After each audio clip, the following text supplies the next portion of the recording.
esoteric entity, aka Midnight Phantom, is a well-known anarcho-capitalist. He is known for his insights on facts in logistics and the economic principles and theories of Austrian economics and free markets. In reality, he's a narcissistic moron that mistook the word logistics for the word logic in its meaning. But that's beside the point. ESO's community of subscribers are in a very dangerous position. They are in the midst of a cult. Now you're probably asking me, why is ESO's channel a cult? And where are these examples of cult-like behavior? Well, that leads me to, what defines a cult? According to InterVarsity, the first aspect of a cult is defined as, quote, cults usually focus on a charismatic leader. Often there is a single individual that is the center of the community's life. This person may be regarded with special respect or power, whether explicit or more hidden. Though I would hesitate to call ESO a charismatic person, I would have to say that he has a way of organizing his followers. Though we don't have an idea on whether he asks his followers to downfund videos, we can find that once a criticism of a ESO video has been released, within hours a mass flood of dislikes occur. Take for example a video I did on ESO's shenanigans on January 6, 2019. I made the video in response to his allegations that the CIA hacked him. What did ESO do? Well, he got his followers to mass thumb down my video. The like to dislike ratio is about 28 to 29. Another piece of this puzzle leads into my second point. Crush, kill, destroy. Now, the like to dislike ratio is now in the stratosphere. What next? Retribution. Instead of having a discussion like adults, cults like to go after those who criticize the religion. For example, when explaining to a certain furry that DNS servers do not connect to your computer and that the servers are used for surfing the internet, he deflects the criticism and poisons the well on the source of my information.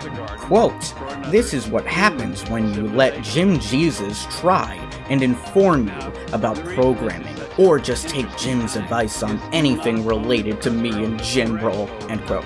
The problem is, ESO, besides Jim, I can link other sources about DNS servers and how they work. When a cult is threatened with new ideas, contrary to their ideas, they will try to silence the critics.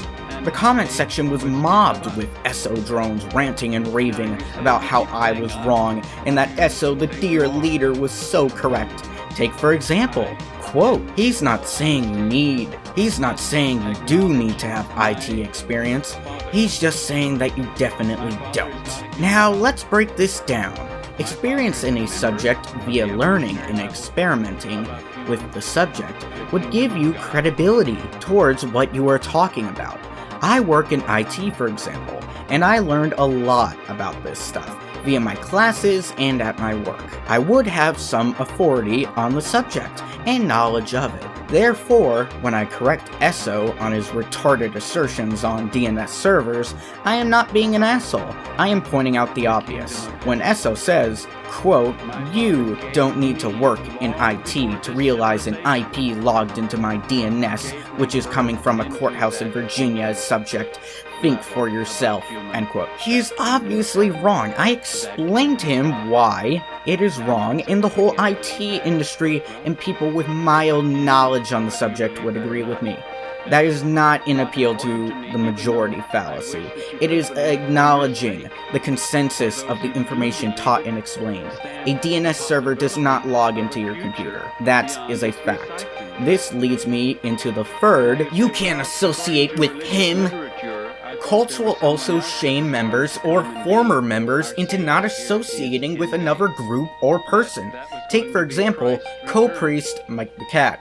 Quote, "It's one thing to be skeptical of whether the CIA or some other organizations or some random troll hacked into ESO's internet. It's quite another thing to join the Jim Jesus Club when not only ESO and myself, but also Shane Killian and Mr. Dapperton has had serious problems with him. I as a person have the freedom to talk to whoever I want to.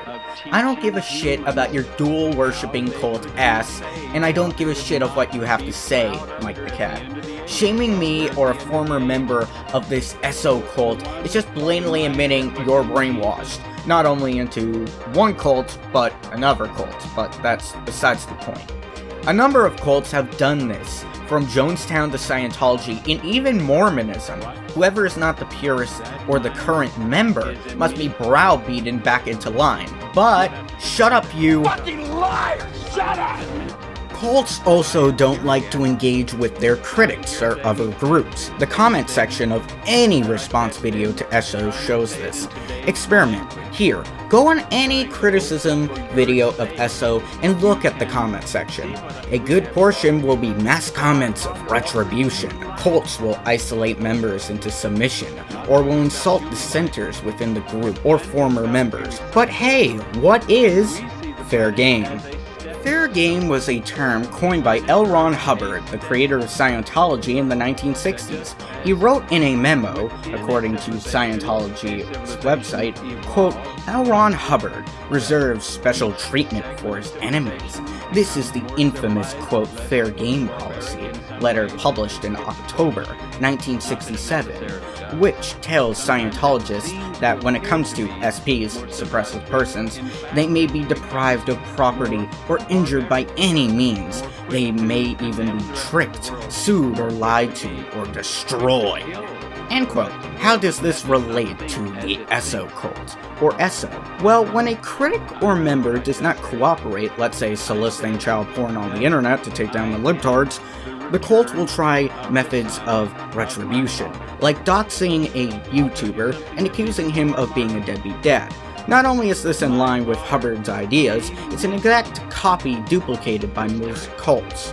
When a critic speaks up, you must silence him by releasing dirt, which, to be fair, was not dirt.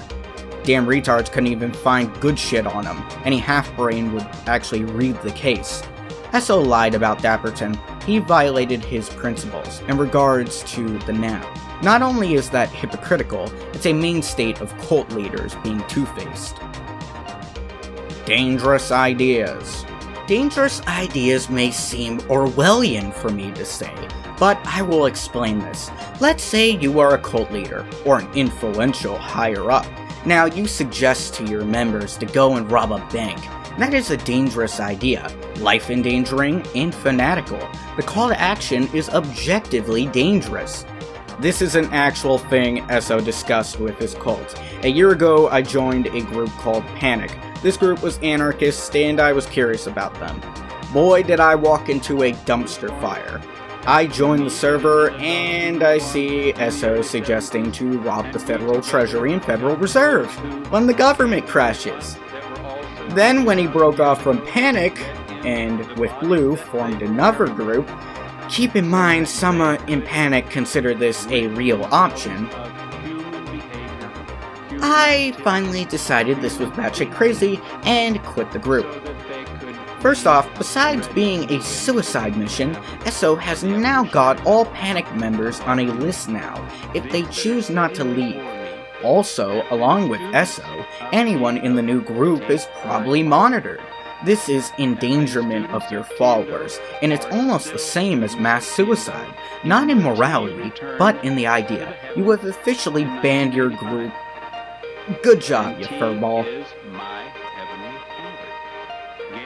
7. In conclusion, like Marshall Applewhite Jr., Jim Jones, and countless other cult leaders, SO has endangered his followers, and God forbid he gets a compound. I am not a fortune teller, but I sense Nike shoes and spaceships if SO's followers continue on this path. Anyways, guys, love you. Don't drink the Kool Aid. At any level, then you might survive the respading or the recycling that is about to occur. We made a tape just shortly ago, and in that tape we said that there are 3 types of individuals that will survive